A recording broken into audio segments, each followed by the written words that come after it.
అంబర్పేట్ నియోజకవర్గ ప్రజలందరికీ నా హృదయపూర్వక నమస్కారాలు తెలియజేస్తున్నాను. ఎలక్షన్స్, జిహెచ్ఎంసీ ఎలక్షన్స్ ఇంకా 3-4 నెలలు టైం ఉంది. ఇంకా 3 నెలలు టైం ఉంది. అప్పుడే ఈ మా బాగంబర్పేట్ డివిజన్లో హడావిడి సురు అయిపోయింది.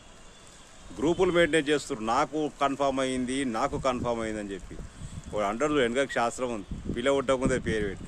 అసలు ఇంకా రిజర్వేషన్లే కాలేదు, ఏ వీటికి ఏం కాలేదు. అప్పుడే నాకు ఎట్లా కన్ఫర్మ్ చేస్తారా మీకు? జనరల్ వస్తే ఇంతకుముందు పాత ఆమె ఉన్నది, ఆమెకే ఇస్తారు. బీసీ వస్తేనే మనకేమో వేరే వాళ్ళకి ఏమైనా అవకాశం ఉంటుంది. అంతేగాని జనరల్ అయితే సిట్టింగ్ జరిపైతే వేరే వాళ్ళకి అయితే ఇయ్యరు కదా. జనరల్ వస్తే అనవసరంగా గ్యాంగులు మెయింటైన్ చేసి నాకు కన్ఫర్మ్ చేసాడు, నాకు కన్ఫర్మ్ ఎందుకు చేస్తారు? ఇప్పుడే కన్ఫర్మ్ మీకు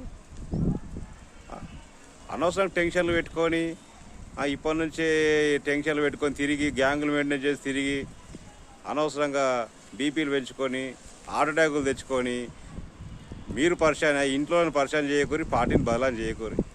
అయినా కూడా ఈసారి అంత ఈజీగా ఇయ్యరు టికెట్లు. ఎవడు ఆశ పెట్టుకోకూరి. ఒకవేళ బీసీ వస్తే మటుకు ఖచ్చితంగా ఇది ఉద్యమకారుల సీటే ఈసారి. ఎవరికని ఇవ్వని ఉద్యమకారులకే సీట్ ఇవ్వాలి ఖచ్చితంగా బీసీ వస్తే.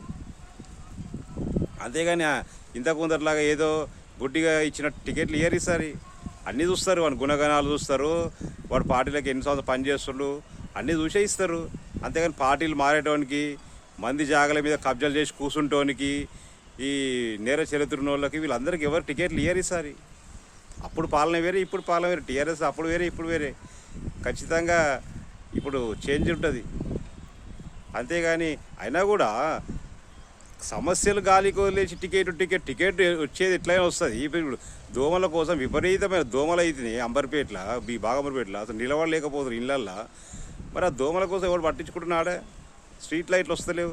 ప్రజా సమస్యలు దృష్టి పెట్టుర్రి, సమస్యలు పనిచేయర్రి.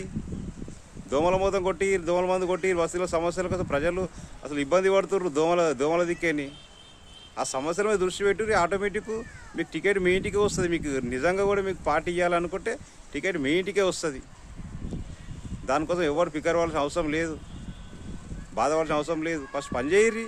బస్తీలో డివిజన్లో పోయి అసలు కొన్ని గల్లెల్లో గుర్తుపట్టినోడు కూడా టికెట్ అడుగుతుండే ఇవాళ రేపు. అరే అమ్మ ఇది ఎక్కడ పోతే 25 సంవత్సరాలు పనిచేసిన వాళ్ళు మేము ఎక్కడ పోవాలి? మా ఉద్యమకాలు అందరూ ఎక్కడ పోవాలి?